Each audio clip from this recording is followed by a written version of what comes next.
ഒരുമിച്ച് ചേർന്ന് വരുവാൻ ദൈവം നമുക്ക് നൽകിയ സാവകാശത്തെ ഓർത്ത് സന്തോഷിക്കാം, ദൈവത്തെ സ്തുതിക്കാം. നമ്മുടെ ഈ പഠനത്തിൻ്റെ വളരെ പ്രധാനപ്പെട്ട രണ്ടാമത്തെ പാഠമാണ് കഴിഞ്ഞ ക്ലാസ്സിൽ നമ്മൾ ചിന്തിക്കുവാൻ ഇടയായിട്ട് തീർന്നത്.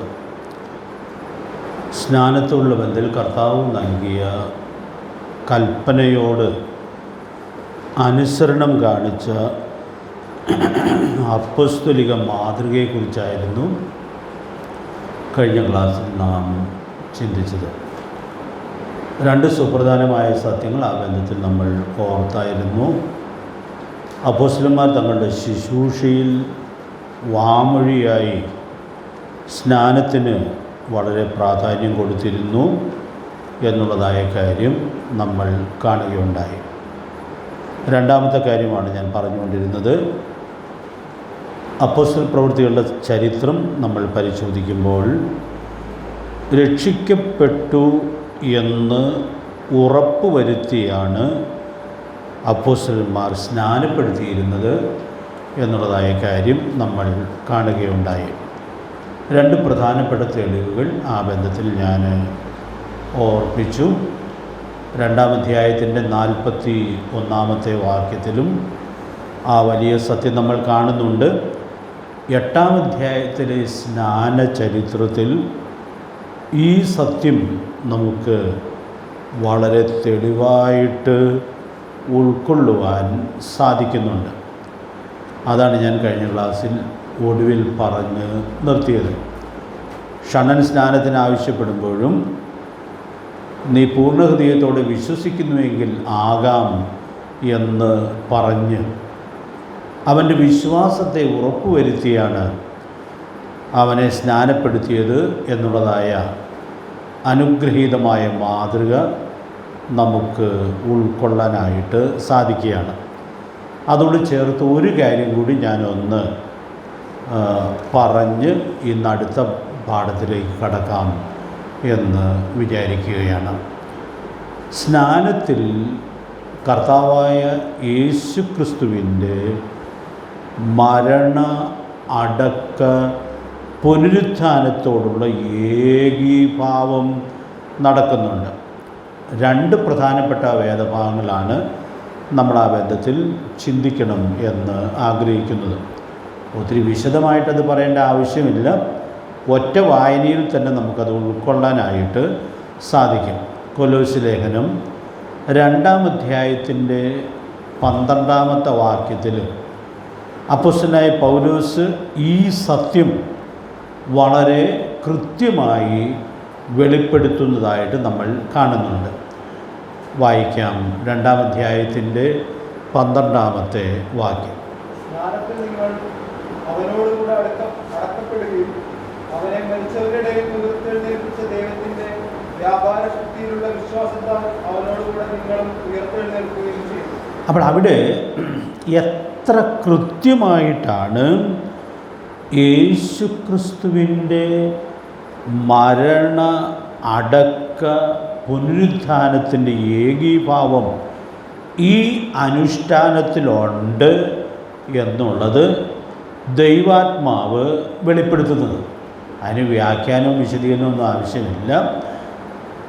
സ്നാനത്തിൽ നിങ്ങൾ അവനോട് കൂടെ അടക്കപ്പെടുകയും എന്നാണല്ലോ വാക്യം തുടങ്ങുവാൻ ഇടയായിട്ട് തീരുന്നത്. അപ്പോൾ അതുകൊണ്ട് പുതിയ നിയമത്തിലെ ലേഖനത്തിൽ വരുമ്പോൾ ഈ അനുഷ്ഠാനത്തിൽ കർത്താവിൻ്റെ മരണ അടക്ക പുനരുത്ഥാനത്തുള്ള ഏകീഭാവമുണ്ട് എന്ന് നമ്മൾ കാണുന്നുണ്ട്. ഞാൻ പിന്നെയും ഈ കാര്യം ഒന്ന് പറയുമായിരിക്കും, എങ്കിലും ഇപ്പോൾ ഒരു സൂചന നൽകുകയാണ്. ഇതിനേക്കാൾ ഏറെ പരിചയമുള്ള വാക്യം റോമാലേഖനം 6-ാം അധ്യായത്തിൻ്റെ 3-ഉം 4-ഉം വാക്യങ്ങളാണ്. നമുക്കറിയാം റോമാലേഖനം 6-ാം അധ്യായം സ്നാനത്തെക്കുറിച്ചുള്ള ഏറ്റവും സമഗ്രമായ ഉപദേശപരമായ വിശദീകരണമാണ്. അപ്പോൾ അവിടെ ഇപ്പോൾ നാം കൊലോസ്യ ലേഖനം 2-ാം അധ്യായത്തിൻ്റെ 12-ാമത്തെ വാക്യത്തിൽ വായിച്ച അതേ കാര്യം കുറച്ചുകൂടി വിശദമായിട്ട് റോമാലേഖനം 6-ാം അധ്യായത്തിൻ്റെ 3-ഉം 4-ഉം വാക്യങ്ങളിൽ നമ്മൾ വായിക്കുന്നുണ്ട്. ഈ വാക്യങ്ങൾ നമുക്ക് ഏറെ പരിചയമുള്ള വാക്യമാകൊണ്ട് ഞാൻ അവിടുന്ന് ഒരു 3 പരാമർശങ്ങൾ എടുത്തു പറഞ്ഞ് പോകാം എന്ന് വിചാരിക്കുകയാണ്. അവൻ്റെ മരണത്തിൽ പങ്കാളികളാകുവാൻ സ്നാനമേറ്റിരിക്കുന്നു എന്ന് നമ്മൾ 3-ാമത്തെ വാക്യത്തിൽ വായിക്കുന്നുണ്ട്. അപ്പോൾ സ്നാനത്തിൽ യേശുക്രിസ്തുവിൻ്റെ മരണത്തിലുള്ള പങ്കാളിത്വത്തെ അത് വെളിപ്പെടുത്തുന്നു എന്നുള്ളത് നമ്മൾ കാണുകയാണ്. ഇവിടെ ഇത് ഒത്തിരി ആത്മീകമായ അർത്ഥത്തിൽ വിശദീകരിക്കാം, പക്ഷെ ഞാൻ ഈ ക്ലാസ്സിൽ അതിനായിട്ട് ശ്രമിക്കുന്നില്ല.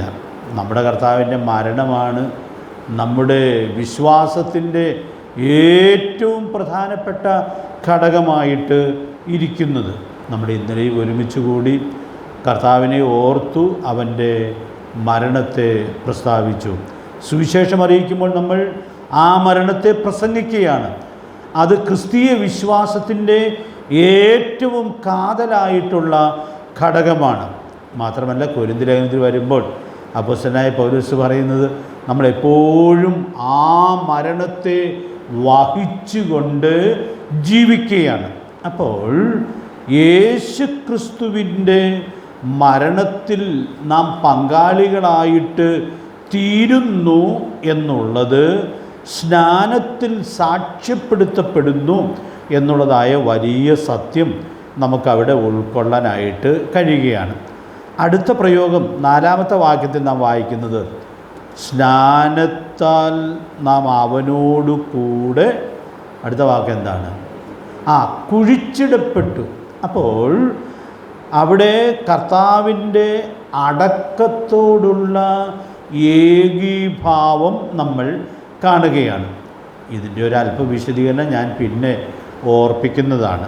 എന്നാൽ ഇവിടെ ഇപ്പോൾ നമ്മൾ ഉൾക്കൊള്ളേണ്ടുന്ന ഒരു വാചകത്തിലൊന്ന് പറഞ്ഞാൽ, നമ്മുടെ പഴയ മനുഷ്യൻ അവനോട് കൂടെ കുഴിച്ചിടപ്പെട്ടു എന്നുള്ളതായ വലിയ ആത്മീക അനുഭവത്തിൻ്റെ മനോഹരമായ സാക്ഷ്യമാണ് നമ്മൾ സ്നാനത്തിൽ നൽകുന്നത്. ഇനി 5-ാം വാക്യത്തിലേക്ക്, 6-ാം അധ്യായത്തിൻ്റെ 5-ാമത്തെ വാക്യത്തിലേക്ക് നാം വരുമ്പോൾ അവൻ്റെ പുനരുത്ഥാനത്തിൻ്റെ സാദൃശ്യത്തോടും ഏകീഭവിക്കും എന്നുള്ളതായ കാര്യം അവിടെ ദൈവാത്മാവ് ചൂണ്ടിക്കാണിക്കുകയാണ്. നമുക്കറിയാം റോമാലേഖനം 6-ാം അധ്യായം ഈ വിഷയത്തിൽ വളരെ പ്രധാനപ്പെട്ടതായൊരു അധ്യായമാണ്. അപ്പോൾ അതിൻ്റെ വിശദാംശങ്ങൾ ചിലതൊക്കെ നമ്മൾ പിന്നെയും ചിന്തിക്കുവാനിടയായിട്ട് തീരും. പക്ഷെ ഒരു കാര്യം ഒന്ന് വ്യക്തമാക്കാൻ വേണ്ടിയാണ് ഞാൻ ഈ 2 വാക്യങ്ങൾ ഓർപ്പിക്കുവാൻ ഇടയായിട്ട് തീർന്നത്.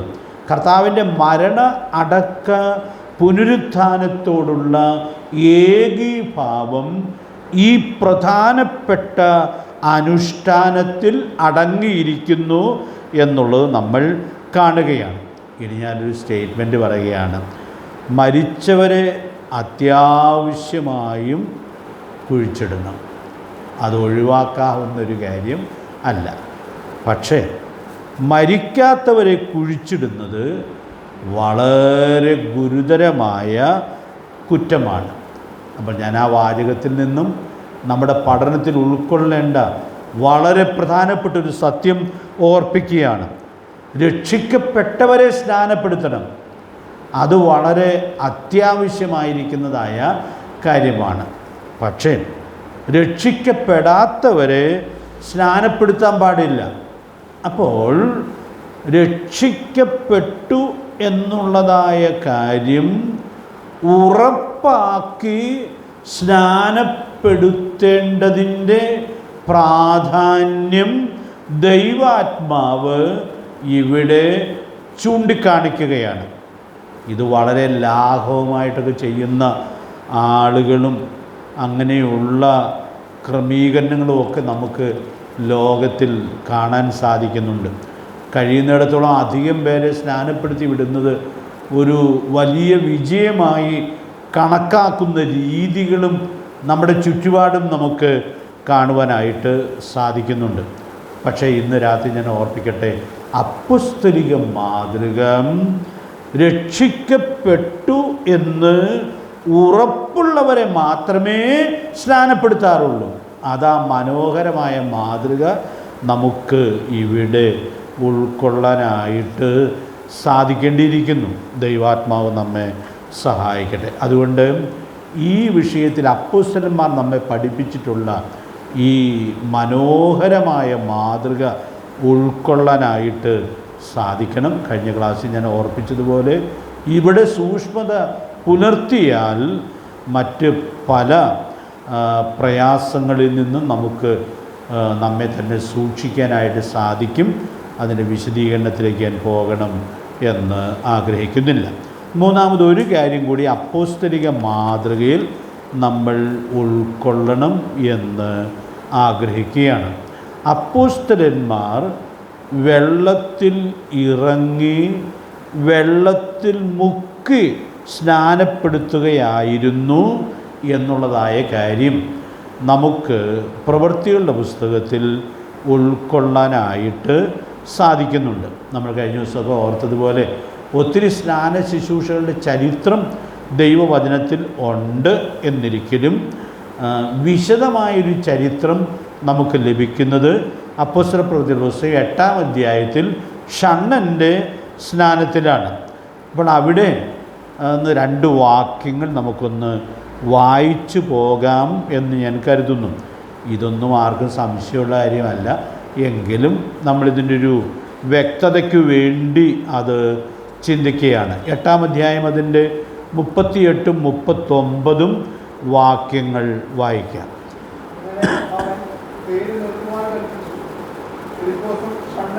ഇരുവരും വെള്ളത്തിലിറങ്ങി അവനെ സ്നാനം കഴിപ്പിച്ചു. അവന് സ്നാനം കഴിപ്പിച്ചു. അവർ വെള്ളത്തിൽ നിന്ന് കയറിയപ്പോൾ കർത്താവിന്റെ ആത്മാവ് ഫിലിപ്പോസിനെ എടുത്തുകൊണ്ട് പോയി. ഷണ്ണൻ അവനെ പിന്നെ കണ്ടില്ല. അവൻ സന്തോഷിച്ചുകൊണ്ട് തന്റെ വഴിക്ക്.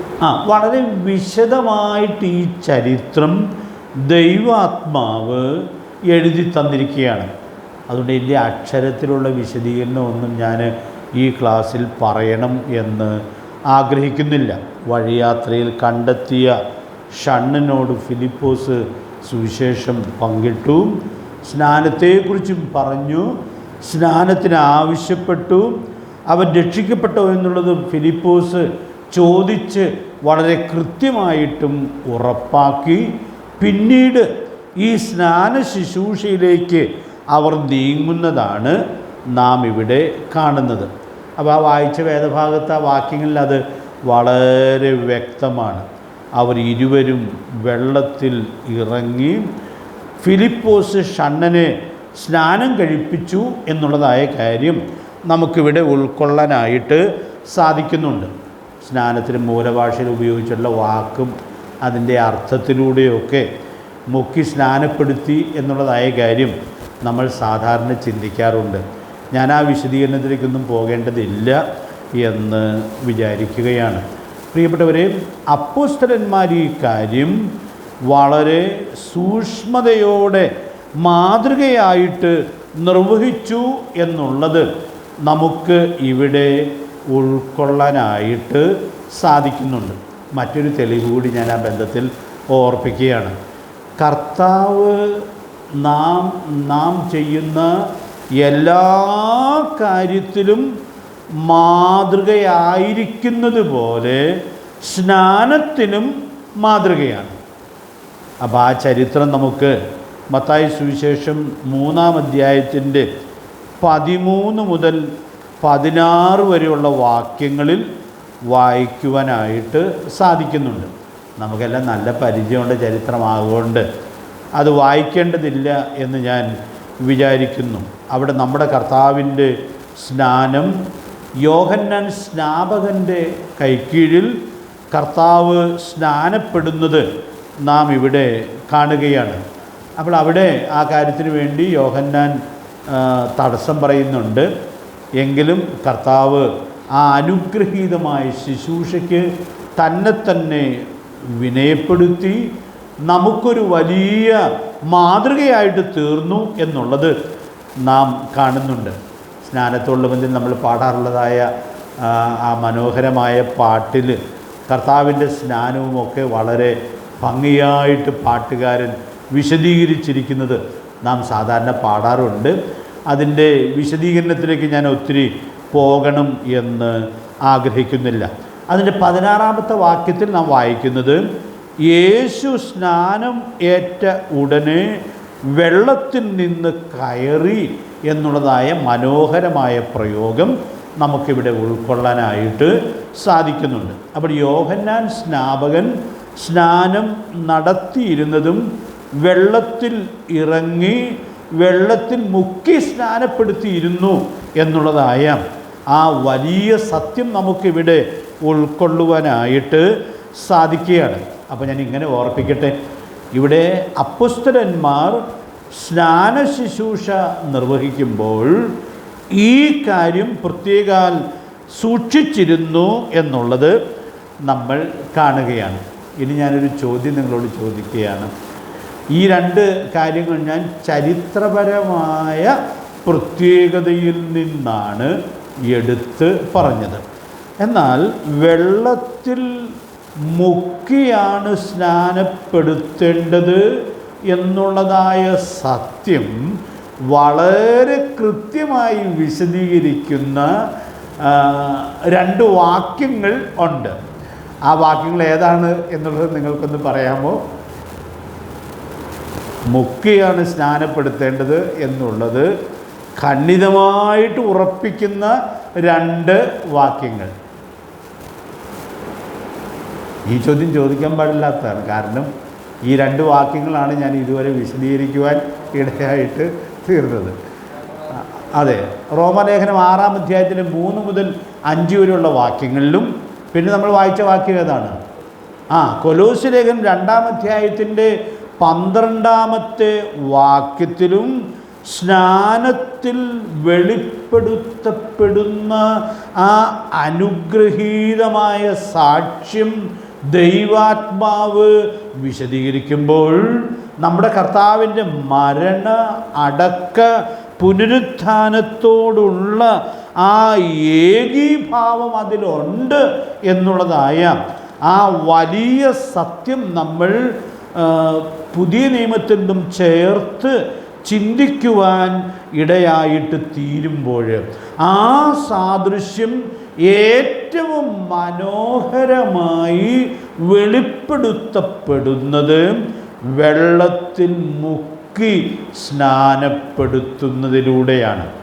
ലേഖനങ്ങൾ ഇത്രയും ശക്തമായിട്ടുള്ളൊരു തെളിവ് ഈ വിഷയത്തിലുള്ളപ്പോൾ ഈ മൂലഭാഷയുടെ അർത്ഥമൊന്നും വിശദീകരിക്കേണ്ട ആവശ്യമില്ല എന്നുള്ളൊരു കൺക്ലൂഷനിൽ ഞാൻ എത്തിച്ചേരുകയായിരുന്നു. ദൈവത്തിൻ്റെ വചനം നമ്മൾ വളരെ ലളിതമായി വായിച്ച് ഉൾക്കൊള്ളുവാൻ ഇടയായിട്ട് തീരുമ്പോൾ ഈ ഏകീഭാവത്തിൻ്റെ ശുശ്രൂഷ ഏറ്റവും കൃത്യമായി നിർവഹിക്കപ്പെടണം എന്ന് വരികിൽ വെള്ളത്തിൽ മുക്കി സ്നാനപ്പെടുത്തണം എന്നുള്ളതായ അനുഗ്രഹീതമായ സത്യം നമുക്ക് ഇവിടെ ഉൾക്കൊള്ളുവാനായിട്ട് സാധിക്കുന്നുണ്ട്. അതുകൊണ്ട് പ്രിയപ്പെട്ടവരെ, വെള്ളത്തിൽ മുങ്ങിയുള്ള സ്നാനത്തിലാണ് ഈ ആത്മീക പാഠങ്ങൾ സാക്ഷ്യപ്പെടുത്തപ്പെടുവാൻ ഇടയായിട്ട് തീരുന്നത്.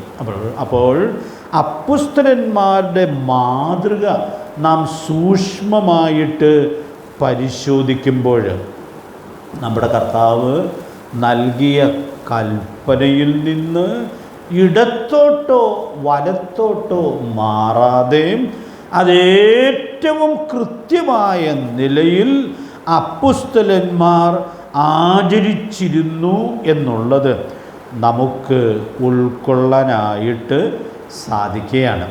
അതുകൊണ്ട് പ്രിയപ്പെട്ടവരെ, ഞാൻ ഇങ്ങനെ ഓർപ്പിക്കട്ടെ, അപ്പോസ്തലന്മാർ നമുക്ക് കാണിച്ചു തന്ന ഈ അനുഗ്രഹീതമായ മാതൃകയിൽ നിന്ന് നാം ഒട്ടുമേ വ്യതിചലിക്കുന്നില്ല എന്നുള്ളത് സൂക്ഷ്മതയോടെ ഉറപ്പുവരുത്തി നമ്മുടെ തലമുറയിൽ ഇതേറ്റവും കൃത്യമായി സൂക്ഷിക്കാനുള്ളതായ ഉത്തരവാദിത്വം നമുക്ക് ഉണ്ട്. അതുകൊണ്ട് ആ ഉത്തരവാദിത്വം നമ്മൾ ലാഘവമായിട്ട് ഒരിക്കലും കാണാനായിട്ട് പാടില്ല.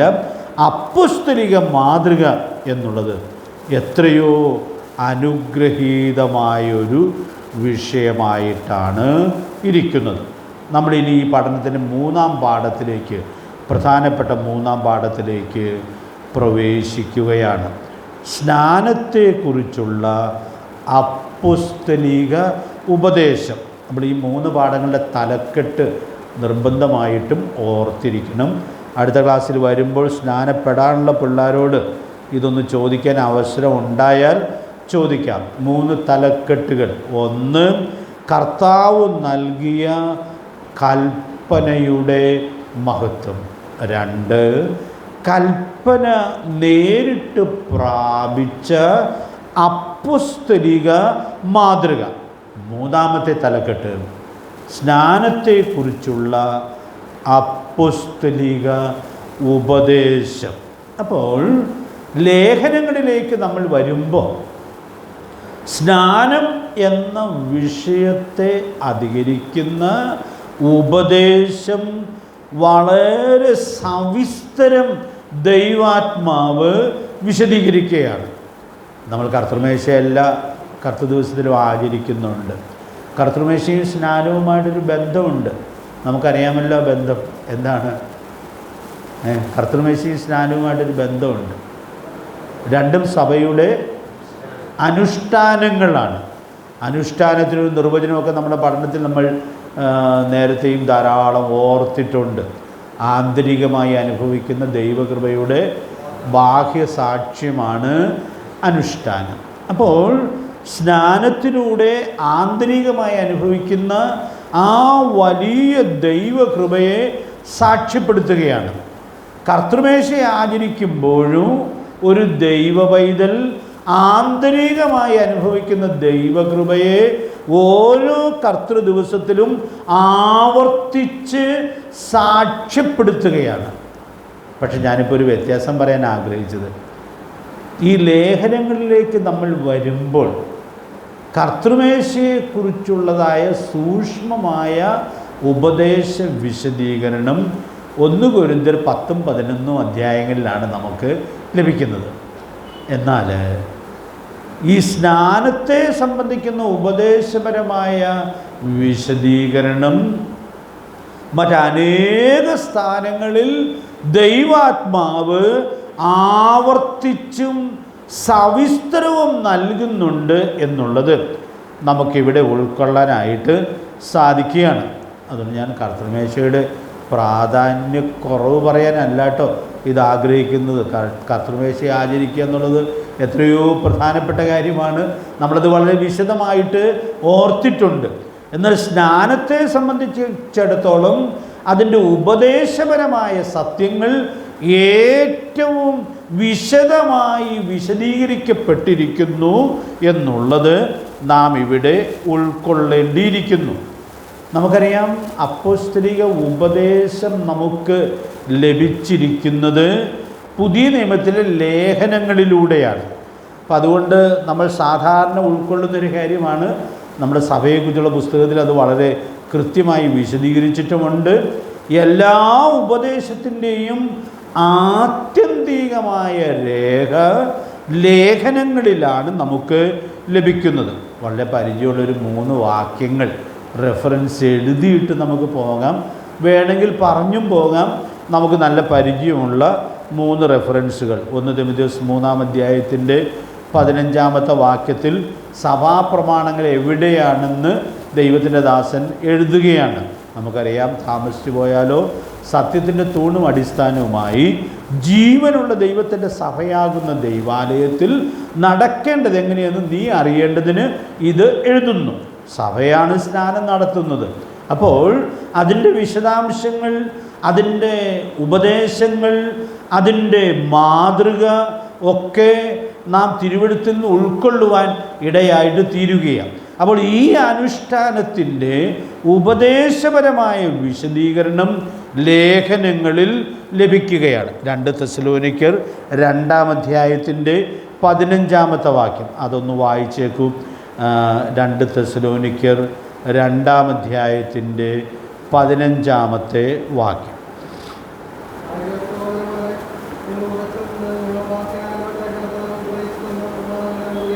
അപ്പോൾ അവിടെ 2 വാക്കൊന്ന് എടുത്തു പറയാൻ വേണ്ടി വായിപ്പിച്ചു എന്നേ ഉള്ളൂ. നിങ്ങൾ ഉറച്ചു നിൽക്കണം. പിന്നെ എന്ത് മുറുകെ പിടിക്കണം? ഞങ്ങൾ വാക്കിനാലോ ലേഖനത്താലോ ഉപദേശിച്ചു തന്ന പ്രമാണങ്ങളെ മുറുകെ പിടിക്കണം. മുറുകെ പിടിക്കണം. അതൊരു തീവ്രതയായിട്ടൊക്കെ ചിലപ്പോൾ ആളുകൾക്ക് തോന്നി എന്ന് വരാം. പക്ഷേ ദൈവവചനത്തിലെ ഉപദേശ സത്യങ്ങളെ മുറുകെ പിടിക്കുക എന്നുള്ളത് ആവർത്തിച്ച് നമ്മൾ ദൈവവചനത്തിൽ കാണുന്നതായൊരു സത്യമാണ്.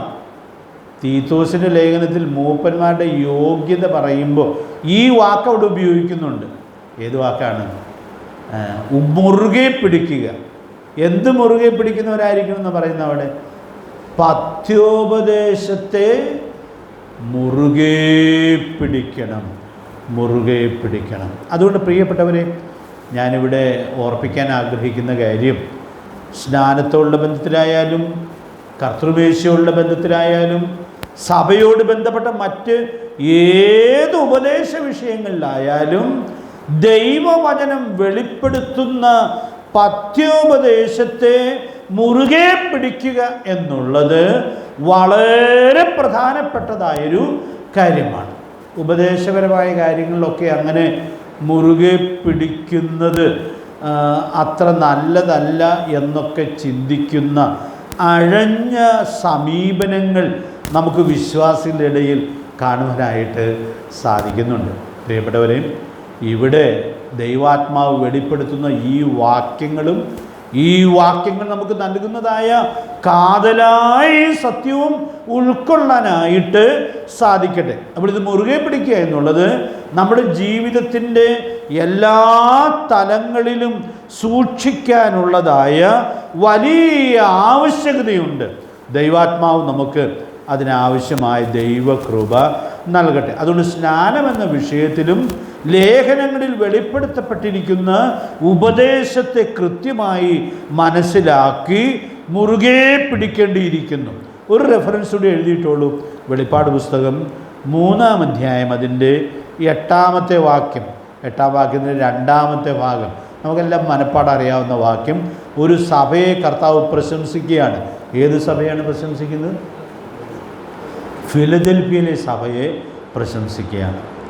നിനക്ക് അല്പമേ ശക്തിയുള്ളൂ. അതിന് ദൈവദാസന്മാരൊക്കെ പൊതുവെ അഭിപ്രായപ്പെടുന്നത് അവർ ആളെണ്ണത്തിൽ വളരെ ചുരുങ്ങിയൊരു സഭ ആയിരുന്നു. അതൊരു വലിയ അനൗചിത്യമൊന്നുമല്ല. നമ്മുടെ കർത്താവ് ആട്ടിൻകൂട്ടത്തെ എന്താണ് വിളിച്ചത്? കർത്താവിൻ്റെ ആട്ടിൻകൂട്ടത്തെ ചെറിയ ആട്ടിൻകൂട്ടമേ, ഭയപ്പെടേണ്ട. അതുകൊണ്ട് എന്നും ചെറുതായിട്ടിരുന്നോട്ടെ എന്നുള്ള അർത്ഥത്തിലല്ല ഞാനിത് പറയുന്നത്. എന്നൊരു ചെറിയ ആട്ടിൻകൂട്ടമായിരിക്കുന്നു എന്നുള്ളതിൽ അങ്ങനെ ദുഃഖിക്കാനായിട്ട് ആവശ്യമില്ല. കർത്താവ് ഈ സഭയെക്കുറിച്ച് പറയുകയാണ്, നിനക്ക് ലോകം നോക്കുമ്പോൾ അല്പമേ ശക്തിയുള്ളൂ, അല്പമേ ശക്തിയുള്ളൂ. പക്ഷേ പറയുന്ന വാക്കെന്താണ്? നീ എൻ്റെ വചനം കാത്തു, എൻ്റെ നാമം നിഷേധിച്ചിട്ടില്ല. പ്രിയപ്പെട്ടവരെ, ആ സഭ ദൈവത്തിൻ്റെ വചനത്തെ കാത്തു എന്നുള്ളത് എത്രയോ മനോഹരമായി സഭാകാന്തൻ സാക്ഷ്യപ്പെടുത്തുകയാണ്. ഞാൻ വിശദീകരിക്കുന്നതിൽ ഒരു കാര്യം കൂടി ഒന്ന് ചേർത്ത് പറയാനൊരു പ്രകാശനം. സ്നാനബന്ധത്തിലല്ല, അവിടെ കർത്താവ് കുറ്റം പറയാത്ത മറ്റൊരു സഭയുണ്ടല്ലോ, നമ്മുടെ ഇടയ്ക്ക് ഓർക്കാറുണ്ടല്ലോ, സ്മുർന്നയിലെ സഭ. ബാക്കി 5 സഭകൾക്കുള്ള ലേഖനങ്ങളിലും, ഞാൻ ആ വാക്ക് ഉപയോഗിക്കുകയാണ്, ദൂതുകളിലും ലേഖനങ്ങളിലും മറ്റ് 5 സഭകളെയും കുറ്റപ്പെടുത്തുമ്പോൾ വിശ്വസ്ത സാക്ഷിയായിരിക്കുന്ന കർത്താവ് ഈ 2 സഭകളെ കുറ്റപ്പെടുത്തുന്നില്ല. ഇവിടെ ഒരു വലിയ സത്യം നമ്മൾ മനസ്സിലാക്കണം. ചില ആളിലൊക്കെ വിചാരിക്കുകയും പറയുകയൊക്കെ ചെയ്യുന്നത് ഒരു കുറ്റവും കുറവും ഇല്ലാത്ത സഭ ഉണ്ടാവില്ലല്ലോ എന്നൊക്കെ വളരെ ലാഘവമായി പറയുന്നത് കേട്ടിട്ടുണ്ട്. പ്രിയപ്പെട്ടവരെ, കർത്താവ് ഈ 7 സഭകൾക്കുള്ള ദൂത് നൽകുമ്പോൾ ഒരു കുറ്റവും കുറവും എടുത്ത് പറയാൻ ഇല്ലാത്ത നിലയിൽ ഈ 2 സ്ഥലം സഭകൾ ഏറ്റവും അനുഗ്രഹീതമായ സാക്ഷ്യം സൂക്ഷിച്ചിരുന്നു എന്നുള്ളത് നമുക്ക് വലിയൊരു പ്രചോദനമാണ്. ദൈവാത്മാവ് നമുക്ക് അതിനാവശ്യമായ ദൈവകൃപ ഈ ദിവസങ്ങളിൽ നൽകട്ടെ. നമ്മളൊരു പഴയ പുസ്തകം റീപ്രിൻ്റ് ചെയ്യുന്നുണ്ടല്ലോ, അതിലൊരു പാഠം അഡീഷണൽ എഴുതി ചേർക്കുവാനിടയായിട്ട് തീർന്നിട്ടുണ്ട്. ആ പാഠത്തിൻ്റെ സാരാംശം ഇതാണ്: ഒരു വ്യക്തിക്ക് ദൈവവചനം കൃത്യമായി പ്രമാണിച്ച് സാക്ഷ്യം വഹിക്കാമെന്നുള്ളതാണ് ആ പാഠത്തിൽ നമ്മൾ വിശദീകരിക്കാനായിട്ട് ശ്രമിക്കുന്നത്. അങ്ങനെ ഒരാളെ നമ്മൾ ഈ അടുത്ത ദിവസങ്ങളൊക്കെ പരിചയപ്പെട്ടു. ആരാണ്? കൃത്യം മുഴുവനും വചനാനുസരിച്ച ഒരാളെ, കാലേബിനെ കുറിച്ച് എന്തൊരു നല്ല സാക്ഷ്യമാണ് നമ്മൾ മനഃപ്പാഠം പഠിച്ച 14-ാം അധ്യായത്തിൻ്റെ 24-ാമത്തെ വാക്യത്തിൽ ദൈവാത്മാവ് രേഖപ്പെടുത്തുന്നത്. കുറ്റമില്ലാത്തൊരു കുടുംബം നമുക്ക് നല്ല പരിചയമുണ്ട്. ഏത് കുടുംബമാണ്? സെഖര്യാവിൻ്റെയും എലിസബത്തിൻ്റെയും കുടുംബം. ഇവിടെ കുറ്റമില്ലാത്തൊരു സഭ. അതുകൊണ്ട് പ്രിയപ്പെട്ടവരെയും, നമ്മൾക്കെല്ലാവർക്കും ബാധകമാണ് ഈ 3 മേഖലകൾ. ഈ 3 മേഖലകളിൽ കുറ്റം പറയാൻ വകയില്ലാത്ത നിലയിൽ നമുക്ക് ജീവിക്കുവാൻ, സാക്ഷ്യം വഹിക്കാൻ സാധിക്കട്ടെ. ഞാൻ ഈ റെഫറൻസിൽ വന്നപ്പോൾ അതൊന്ന് ഓർപ്പിച്ചു എന്ന് മാത്രമേ ഉള്ളൂ. പ്രിയപ്പെട്ടവരെയും, ലേഖനങ്ങളുടെ പ്രത്യേകത നമ്മൾ ഉൾക്കൊള്ളുകയാണ്. ഈ വെളിപ്പാട് 2-3 അധ്യായങ്ങളിലുള്ള 7 ദൂതുകൾ, 7 ലേഖനങ്ങൾ ആര് നമുക്ക് തന്നിട്ടുള്ളതാണ്? കർത്താവ് തന്നിട്ടുള്ളതാണ്. യോഹന്നാൻ ഒരു എഴുത്തുകാരൻ മാത്രമാണ്. അപ്പോൾ നമുക്ക് പുനരുദ്ധാനം ചെയ്ത കർത്താവ് തന്നെ നൽകിയിട്ടുള്ള ലേഖനങ്ങൾ പുതിയ നിയമത്തിൽ ലഭിച്ചിരിക്കുന്നു എന്നുള്ളത് എത്രയോ വലിയ അനുഗ്രഹമാണ്. അതുകൊണ്ട് പ്രിയപ്പെട്ടവരെ, പുതിയ നിയമസഭയുടെ ഉപദേശങ്ങളുടെ ആത്യന്തിക രേഖ ലേഖനങ്ങളിലാണ് എന്നുള്ളതായ ആ വലിയ സത്യം നമുക്കിവിടെ ഉൾക്കൊള്ളുവാനായിട്ട് സാധിക്കട്ടെ. ദൈവാത്മാവ് നമ്മെ സഹായിക്കട്ടെ. അപ്പോൾ അപ്പോസ്തലന്മാർ ലേഖനങ്ങളിലൂടെ ഈ വലിയ കൽപ്പനയുടെ അനുഷ്ഠാനത്തിൻ്റെ ഉപദേശപരമായ സത്യങ്ങൾ വിശദമായിട്ടും രേഖപ്പെടുത്തി തന്നിട്ടുണ്ട്.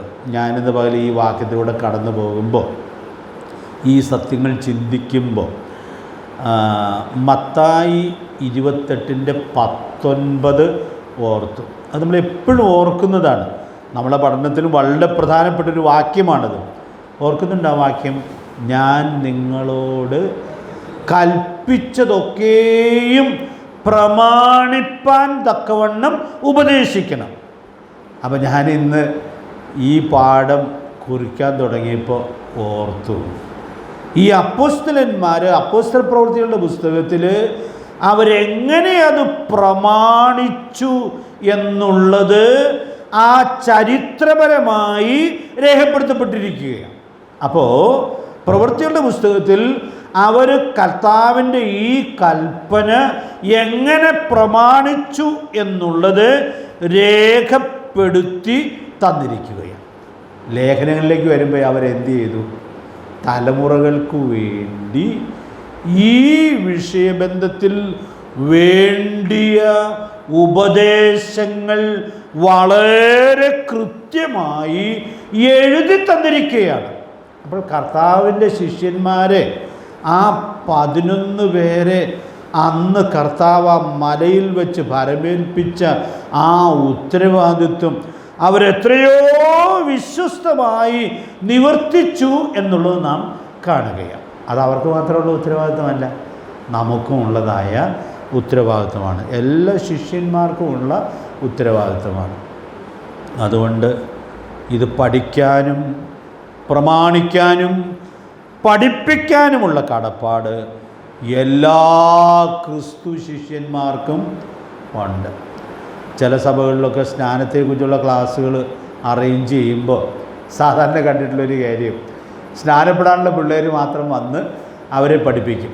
അപ്പോൾ ആ സഭയിലെ ബാക്കി എല്ലാവർക്കും എല്ലാം അറിയാമെന്നുള്ളതാണ് പൊതുവെ വിചാരിക്കപ്പെടുന്നത്. നമ്മൾ ഈ വിഷയത്തിലൊക്കെ എത്രയോ ബാലിശമായ നിലയിലേക്ക് വഴിമാറിപ്പോയി എന്നുള്ളത് വളരെ സങ്കടത്തോടെ ഓർക്കേണ്ടുന്നതാണ്. പ്രിയപ്പെട്ടവർ, നമ്മുടെ കർത്താവ് അന്ന് ഏൽപ്പിച്ചതായ ഈ കൽപ്പന എത്ര കൃത്യമായി പഠിക്കാനും അത് പ്രമാണിക്കാനും പഠിപ്പിക്കാനുമുള്ള ഉത്തരവാദിത്വം ഉണ്ട്. ഈ ഉത്തരവാദിത്വത്തിൽ എൻ്റെ മുമ്പിലിരിക്കുന്ന സഹോദരിമാർ പോലും ഒഴിവുള്ളവരല്ല. കാരണം അവർക്ക് ഒത്തിരി ചോദ്യങ്ങൾ ഈ ബന്ധത്തിൽ അഭിമുഖീകരിക്കേണ്ടി വരും. പ്രധാനമായിട്ട് അവർ വളർന്ന മക്കളിൽ നിന്നായിരിക്കും ചോദ്യങ്ങൾ. കാരണം ഒരു സ്നാന ശുശ്രൂഷ കഴിഞ്ഞ് വരുമ്പോൾ ചിലപ്പോൾ അവർക്ക് അപ്പനോട് ചോദ്യം ചോദിക്കാൻ ഒരു മടിയായിരിക്കും. അമ്മയോട് ചോദിക്കുക, എന്നെ ഇതിൻ്റെ അർത്ഥം, ഇതിൻ്റെ അർത്ഥം അറിയാമെങ്കിലല്ലേ പറഞ്ഞു കൊടുക്കാൻ പറ്റുകയുള്ളൂ.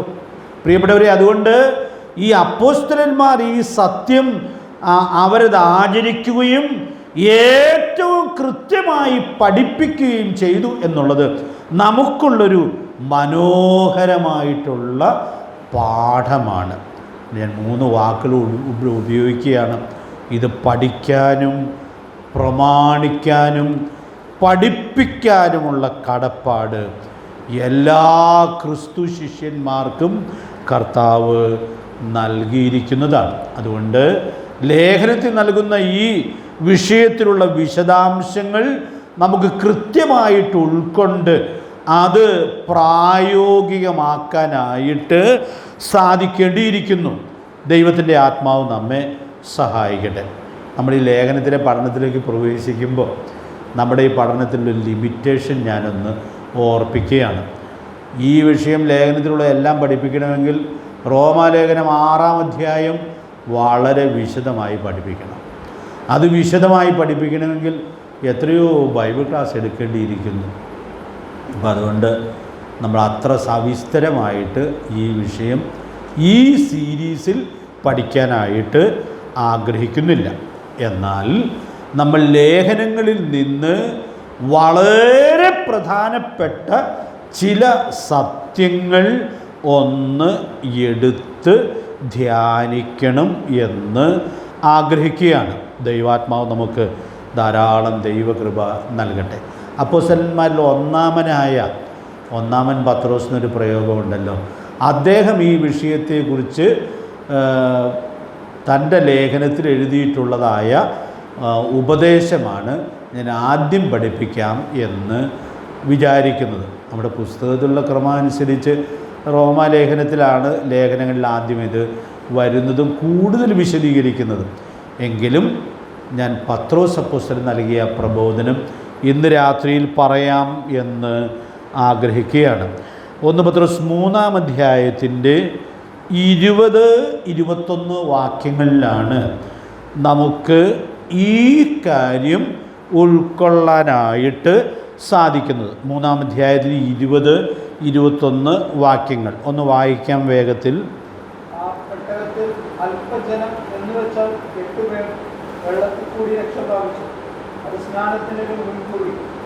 സ്നാനമോ ഇപ്പോൾ ജലത്തിന്റെ അഴുക്ക് കളയുന്നതായിട്ടല്ല, ദൈവത്തോട് നല്ല മനസ്സാക്ഷിക്കാനുള്ള അപേക്ഷയായിട്ടത്ര യേശുക്രിസ്തുവിന്റെ പുനരുത്ഥാനത്താൽ നമ്മെ രക്ഷിക്കുന്നു. അപ്പോൾ അവിടെ പത്രോസ് അപ്പോസ്തലൻ ഈ വിഷയത്തിൽ വളരെ മനോഹരമായൊരു സന്ദേശം കൈമാറുന്നുണ്ട്. ഏറ്റവും പ്രധാനപ്പെട്ട ആ ആശയത്തിലേക്ക് നമുക്ക് ഇന്ന് എത്താൻ പറ്റുമോ എന്ന് തോന്നുന്നില്ല. കാരണം വേറെ 1-2 ചിന്തകൾ ഈ വായനത്തിന് മുമ്പിൽ ഇരിക്കുമ്പോൾ എൻ്റെ മനസ്സിൽ വരാൻ ഇടയായിട്ട് തീർന്നു. ഇവിടെ പഴയ നിയമത്തിലൊരു ചരിത്രം എടുത്ത് പറയുന്നുണ്ട്. ഏത് കുടുംബത്തിൻ്റെ ചരിത്രമാണ്? നോഹയുടെ കുടുംബത്തിൻ്റെ ചരിത്രം. അപ്പോൾ ഞാൻ ഇന്ന് പകൽ ഓർത്തു, ഈ കുടുംബം അനുസരണത്തിൻ്റെ പാതയിലാണ്. അനുസരണത്തിൻ്റെ പാതയിലാണ്. അവിടെ ഈ കുടുംബത്തിലുള്ള 8 പേർ ആ പെട്ടകത്തിൽ കയറി രക്ഷ പ്രാപിച്ചു എന്നുള്ളത് നമ്മളത് വായിക്കുമ്പോൾ വളരെ സാധാരണയായിട്ട് തോന്നും. പക്ഷെ ഇന്ന് ഞാൻ ചിന്തിച്ചപ്പോൾ അത്ഭുതപ്പെടുത്തിയൊരു കാര്യം, ഈ വീട്ടിലെ 3 ആൺമക്കൾ നോഹയുടെയും ഭാര്യയുടെയും അനുസരണവും ദൈവഭക്തിയും ഒക്കെ കണ്ട് വളർന്ന പിള്ളേരാണ്. അപ്പം അതുകൊണ്ട് അവർ മാതാപിതാക്കളോട് ചേർന്ന് നിന്നു എന്നുള്ളതിൽ എനിക്ക് ഒത്തിരി അത്ഭുതം തോന്നുന്നില്ല. പക്ഷേ അവർ വിവാഹം കഴിച്ച ഈ 3 സ്ത്രീകളും അവർ വ്യത്യസ്ത കുടുംബങ്ങളിൽ നിന്ന് വന്നവരായിരുന്നു എന്നൊരിക്കലും അവർ ഈ വലിയ പ്രതിസന്ധിയുടെ മുമ്പിൽ ആ കുടുംബത്തോടു കൂടെ ചേർന്ന് വിശ്വാസത്തിൽ അനുസരണത്തിൻ്റെ പാതയിൽ നിന്നു എന്നുള്ളത് എത്രയോ മനോഹരമായിട്ടുള്ളതായൊരു മാതൃകയാണ്. ഇവിടെ നമ്മൾ നേരത്തെയൊക്കെ ചിന്തിച്ചിട്ടുണ്ടെങ്കിലും ഞാനിന്ന് പകല് ധൈര്യപ്പെട്ടൊരു സത്യം ഓർപ്പിക്കുകയാണ്. ഈ കുടുംബം ഒരു രാജ്യത്തുള്ളൊരു കുടുംബമല്ല, പിന്നെ ഈ ലോകത്തിലുള്ള ഒരു കുടുംബമാണ്. ആ ചിന്ത എൻ്റെ മനസ്സിൽ തന്നൊരു വലിയ പ്രചോദനമുണ്ട്. ഈ ലോകത്തിൽ ഉള്ള ഒരു കുടുംബം ദൈവഭാഗത്ത് വിശ്വസ്തരായി നിന്നു എന്നുള്ളത് കൊണ്ട് ആ കുടുംബത്തിലൂടെ ഈ ലോകത്തിൻ്റെ പിൽക്കാല ചരിത്രം ദൈവം എഴുതി എന്നുള്ളത് എത്രയോ ശ്രേഷ്ഠമായിട്ടുള്ളതായൊരു കാര്യമാണ്. അതുകൊണ്ട് ഇന്ന് രാത്രിയിലൂടെ ഇരിക്കുന്ന കുടുംബങ്ങളോട് എന്നെ ഓർപ്പിക്കട്ടെ, ഇപ്പം ഞങ്ങൾ മാത്രമൊക്കെ ശരിയായി പോയിട്ട് എന്നാ കാര്യം? ഈ സഭയിൽ തന്നെയുള്ള വേറെ പല കുടുംബങ്ങളും ശരിയായി പോകണില്ലല്ലോ എന്നൊക്കെ പിശാച് പലപ്പോഴും നമ്മളോട് പറഞ്ഞ് നമ്മളെ നിരാശപ്പെടുത്താനുള്ളതായ സാധ്യതയുണ്ട്. പ്രിയപ്പെട്ടവരെ, നിരാശപ്പെടേണ്ട. നമുക്ക് ദൈവഭാഗത്ത് ഒരു കുടുംബമായി വിശ്വസ്തമായിട്ട് നിൽക്കാൻ സാധിച്ചാൽ നിശ്ചയമായിട്ടും ദൈവത്തിനത് ആദരിക്കാൻ കഴിയുമെന്നാണ് ഈ കുടുംബം നമ്മോട് പറയുന്നത്. ഞാൻ ഒരു കാര്യം കൂടെ ചേർത്ത് ഉൾക്കൊള്ളുവാൻ ഇടയായിട്ട് തീർന്നു. ഒരു കുടുംബത്തിന് അവർ ശരിയായി നിന്നതിനാൽ ഇത്രയും വലിയ സ്വാധീനത ലോകത്തിൽ ചെലുത്തുവാനായിട്ട് സാധിച്ചു എന്ന് വരികില്ല. ഒരു സഭ ശരിയായി നിന്നാൽ, ഒരു പ്രാദേശിക സഭ ശരിയായി നിന്നാൽ, പ്രിയപ്പെട്ടവരെ, ആ സഭയെ കൊണ്ട് ദൈവത്തിന് സാധിക്കാവുന്ന കാര്യങ്ങൾ നമ്മുടെ കടക്കുകൂട്ടലിലൊന്നും ഒതുങ്ങുന്നതല്ല. അതുകൊണ്ട് ഇന്ന് ഈ വാക്യത്തിൽ വന്നപ്പോൾ ഞാൻ നേരത്തെയൊക്കെ ചിന്തിച്ചിട്ടുള്ള കാര്യമായിരുന്നെങ്കിലും ഇതെനിക്കൊരു വലിയ പ്രചോദനമായിരുന്നു. നമ്മൾ ചുറ്റുപാടുകളിലേക്ക് നോക്കി അഭക്തിയും അശുദ്ധിയും എല്ലാം കണ്ട് ഇനി രക്ഷയില്ല എന്ന് വിചാരിച്ചിരുന്നിട്ടൊന്നും യാതൊരു പ്രയോജനവുമില്ല. പിന്നെയോ ഇതിൻ്റെ എല്ലാം നടുവിൽ ദൈവത്തെ അനുസരിക്കാനായിട്ട്, ആ വാക്കുകൾ ഇന്ന് മനോഹരമാണ്, അല്പജനം എന്ന് വെച്ചാൽ 8 പേര്. പ്രിയപ്പെട്ടവരെ, അവർ ദൈവഭാഗത്ത് വിശ്വസ്തരായിരുന്നു എന്നുള്ളതുകൊണ്ട് എത്രയോ വലിയ കാര്യങ്ങൾ അവരിലൂടെ ദൈവം സാധിപ്പിച്ചു എന്നുള്ളത് നമുക്കിവിടെ ഉൾക്കൊള്ളാനായിട്ട് സാധിക്കുകയാണ്. ഞാനൊരു വാചകം എന്ന് പോലെ ഇങ്ങനെ ഓർത്തു, വിശ്വാസത്താൽ ഈ പെട്ടകത്തിൽ കയറിയ ഈ 8 പേര് വലിയൊരനുസരണത്തിൻ്റെ അനുഗ്രഹമാണ് തലമുറകളോട് സംസാരിക്കുവാൻ ഇടയായിട്ട് തീരുന്നത്. അതുകൊണ്ട് വിശ്വാസത്താൽ യേശുക്രിസ്തു എന്ന പെട്ടകത്തിൽ പ്രവേശിച്ച് നമുക്കും നമ്മുടെ കർത്താവിൽ നിന്നുള്ള കൽപ്പനകളോടുള്ളതായ അനുസരണത്തിൻ്റെ പാതയിൽ നമ്മുടെ തലമുറയിൽ വ്യത്യസ്തരായി ദൈവത്തിന് വേണ്ടി നിൽക്കാൻ ദൈവാത്മാവ് നമ്മെ സഹായിക്കട്ടെ. ദാവീദിനെക്കുറിച്ച് പ്രവൃത്തിയുള്ള ദിവസത്തിൽ പറഞ്ഞൊരു പ്രയോഗമുണ്ടല്ലോ. ദാവീദ് അടുത്ത വാക്ക് എന്താണ്? തൻ്റെ തലമുറയിൽ ദൈവത്തിൻ്റെ ആലോചനയ്ക്ക് ശുശ്രൂഷ ചെയ്തു. അപ്പോൾ നമ്മെ ഈ തലമുറയിലാക്കിയിരിക്കുക, ദൈവത്തിൻ്റെ ആലോചനയ്ക്ക് ശുശ്രൂഷ ചെയ്യാൻ, ദൈവത്തിൻ്റെ ഭാഗത്ത് നിൽക്കാൻ, ദൈവം പറയുന്നതെല്ലാം ഇടംവലം നോക്കാതെ കണ്ണുമടച്ചനുസരിച്ച് കൂടെ നിൽക്കാനായിട്ട് നമ്മുടെ തലമുറയിൽ ദൈവം നമുക്കൊരവസരം നൽകിയിരിക്കുക. അതുകൊണ്ട് നമ്മൾ അതിലേക്ക് നോക്കി നിരാശപ്പെടാനിടയായിട്ട് തീരാതെ അഴുക്കുള്ളവനിനെയും അഴുക്കാടട്ടെ, വിശുദ്ധനിനെയും തന്നെ വിശുദ്ധീകരിക്കട്ടെ. ആ വലിയ ഉൾക്കാഴ്ച ഏറ്റെടുത്ത് സാക്ഷ്യം വഹിക്കാനായിട്ട് നോഹയുടെ കുടുംബം നമുക്ക് പ്രചോദനം നൽകുകയാണ്. ഇവിടെ പറഞ്ഞിരിക്കുന്ന സ്നാനബന്ധത്തിലുള്ള കാര്യത്തിലേക്ക് ഞാൻ അടുത്ത ക്ലാസ്സിൽ വരാം എന്ന് വിചാരിക്കുന്നു. ഇവിടെ പത്രോസ് അപ്പോസ്തലൻ പഠിപ്പിക്കുന്നത് സ്നാനപ്പെടുന്നവർക്ക് ആരോട് നല്ല മനസാക്ഷി പുലർത്താം? ദൈവത്തോട് നല്ല മനസാക്ഷി പുലർത്താം. അപ്പോൾ പെടാതിരിക്കാനുള്ള ന്യായങ്ങൾ കണ്ടുപിടിച്ച് നടക്കുന്ന ആളുകൾക്ക് ഈ കൽപ്പന തന്നവനോട് നല്ല മനസാക്ഷി പുലർത്താനായിട്ട് സാധിക്കുകയില്ല. അതുകൊണ്ട് പ്രിയപ്പെട്ടവരെ, സ്നാനപ്പെടാൻ ദൈവം നമുക്ക് കൃപ തന്നു, വെളിച്ചം തന്നു, അതിനവസരം തന്നു എന്നുള്ളത് നമുക്ക് എല്ലാ വിനയത്തോടും കൂടെ ഓർക്കാം. സ്നാനപ്പെടാൻ പോകുന്ന കുഞ്ഞുങ്ങളും അഭിമാനത്തോടെ അത് ഓർക്കാം. അനേകർക്ക് ഇത് മനസ്സിലാകാതിരിക്കുമ്പോൾ ഈ കൽപ്പനയനുസരിച്ച് ദൈവത്തിൻ്റെ കൽപ്പനയോട് അനുസരണം കാണിച്ച് ദൈവത്തോട് നല്ല മനസാക്ഷി പുലർത്താൻ ദൈവം അവസരം നൽകുന്നു എന്നുള്ളത് അഭിമാനത്തോടുകൂടി ഓർക്കാം. എത്ര മനോഹരമായ സത്യമാണ് തൻ്റെ ലേഖനത്തിലെ 2 വാക്യങ്ങളിലൂടെ പത്രോസ് അപ്പോസ്തലൻ നമ്മെ പഠിപ്പിക്കുവാൻ ഇടയായിട്ട് തീരുന്നത്. അതുകൊണ്ട് ചിലരൊക്കെ നല്ല മനസാക്ഷി തള്ളിക്കളഞ്ഞിട്ട് എന്ത് പറ്റിയെന്നാണ് തിമോഥെയോസ് ലേഖനത്തിൽ വായിക്കുന്നത്? അവരുടെ വിശ്വാസ കപ്പൽ തകർന്നു പോയി. ഇതിലും നല്ല മനസാക്ഷി തള്ളിക്കളഞ്ഞ് സ്നാനപ്പെടാതെ ബലം പിടിച്ചൊക്കെ നടന്ന് നല്ല മനസാക്ഷി തള്ളിക്കളഞ്ഞ് തങ്ങളുടെ ജീവിതവും തങ്ങളുടെ പിൻതലമുറയുടെ ജീവിതവും നഷ്ടപ്പെടുത്തിയ ചില ആളുകൾ ഞാനിത് പറയുമ്പോൾ എൻ്റെ മനസ്സിൽ എൻ്റെ മുമ്പിൽ വന്ന് നിൽക്കുന്നുണ്ട്. എൻ്റെ പിതാവിൻ്റെ സമപ്രായക്കാരായ ചില ആളുകൾ സമുദായത്തിലെ വലിയ പ്രസംഗകരായിരുന്നു. അവർ സ്നാനപ്പെടാൻ കഴിയാതെ അതിനെതിരെയൊക്കെ പറഞ്ഞ് ആയുസ് ചെലവിടുവാനിടയായി തീർന്നു.